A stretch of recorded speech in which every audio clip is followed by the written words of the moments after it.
salam sejahtera. Nama saya Akil. Pada video kali ini saya akan membincangkan tentang peraturan berbahasa dengan fokus 2 aspek penting, iaitu jarak sosial dan konteks percakapan. Dalam kehidupan seharian, kita berinteraksi dengan berbagai golongan masyarakat. Contohnya seperti guru, pensyarah, bapa, sebaya serta individu yang lebih tua daripada kita. Dalam setiap situasi, kita perlu menyesuaikan diri kita dengan laras bahasa, intonasi dan percakapan agar dapat menyesuaikan diri dengan siapa yang kita ajak bercakap. Oleh itu, pada situasi kali ini, saya akan memberikan beberapa contoh situasi bagi menggambarkan bagaimana jarak sosial dan konteks percakapan boleh mempengaruhi gaya bahasa. Mari kita pergi ke situasi yang pertama.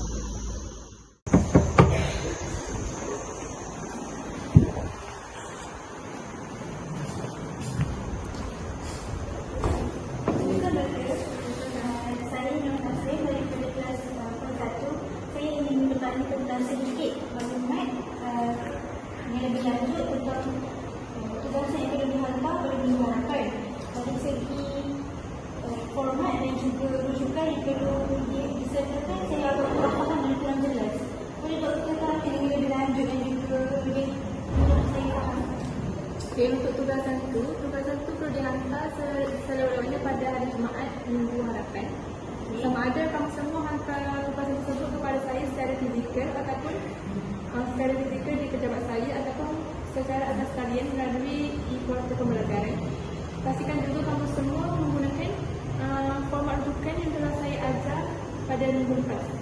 Juga kamu perlu sertakan sekurang-kurangnya 3 rujukan daripada buku rujukan, jurnal ataupun artikel akademik daripada sumber yang sama. Jangan lupa juga untuk semak ejaan dan juga pastikan laporan kamu semua itu disusun dalam secara kemas dan terang. Okey, sekarang saya sudah faham. Terima kasih doktor. Sama. Seterusnya, dalam situasi ini dapat kita lihat bahawa jarak sosial yang digunakan antara pensyarah dan juga pelajar adalah jauh. Pelajar juga menggunakan bahasa yang lebih formal, sopan dan menggunakan nada yang lemah lembut, perlahan serta menggunakan kata panggilan yang hormat seperti doktor. Penggunaan bahasa yang kasar, ringkas atau slanga tidak boleh digunakan sama sekali apabila bercakap dalam situasi yang rasmi, lebih-lebih lagi antara seorang pelajar dan juga pensyarah. Hai Alia. Hai Jasmine. Buat apa ni? Yang saya akan tugasan subjek ni kan? Subjek kita. Oh ya ke? Macam ni. Oh, azab lah geng kita nak pergi makan minggu ni kat kafe. Kau rasa macam mana? Kau nak join tak? Join tak? Aku rasa tak join kot sebab aku nak kena siapkan ni. Sebab esok aku dah nak mentar. Jadi aku tak ada masa dah. Sorry weh. Tak apalah, nanti kita tubik. Nanti kita keluarkan dulu, okey? Okay. Sorry tak? Tak apa. Dalam situasi tadi menunjukkan jarak sosial antara rakan sebaya, di mana gaya bahasa dan nada suara yang digunakan adalah tidak formal dan lebih santai.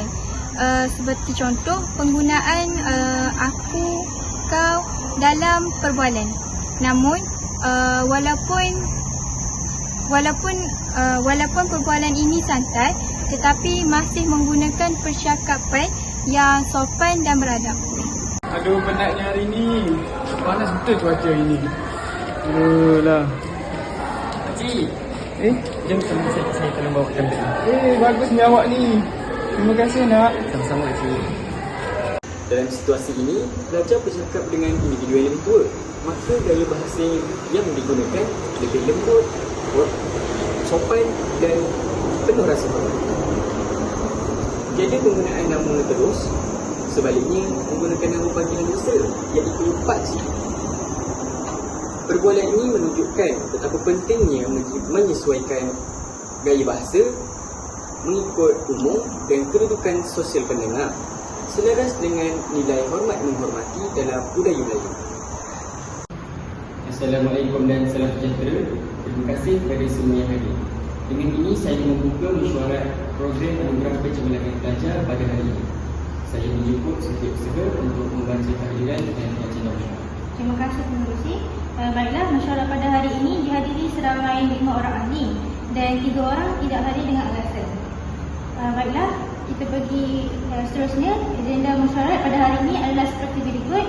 Pertama, laporan kewangan oleh bendahari. Yang kedua, perancangan aktiviti akan datang dan juga hal-hal lain. Sekian laporan kehadiran dan agenda mesyuarat saya. Dipersilakan bendahari untuk membentangkan laporan kewangan.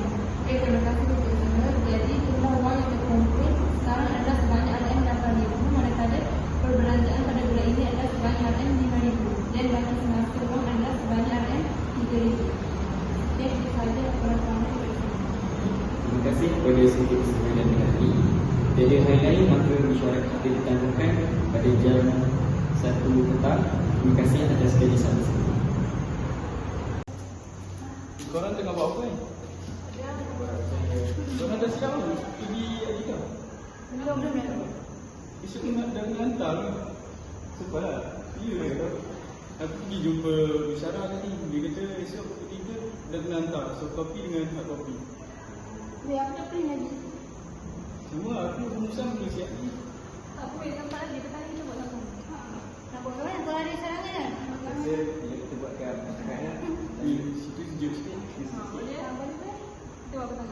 Betul konsumkan betul Jadi dalam mesyuarat yang ditunjukkan dalam video tadi, konteksnya adalah rasmi, maka penggunaan gaya bahasa adalah lebih tersusun, profesional dan penuh hormat. Pada pelajar menggunakan ayat yang lengkap dan intonasi yang betul sesuai dengan suasana akademik. Manakala dalam situasi yang kedua, konteksnya berubah menjadi tidak rasmi, maka gaya bahasa yang digunakan adalah spontan, santai dan menggunakan slangan yang ringan. Jadi perbandingan ini menunjukkan bahawa konteks percakapan memainkan peranan yang sangat besar dalam menentukan laras bahasa dan kesesuaian komunikasi. Sekian saja daripada kumpulan kami. Kumpulan 3. Bye.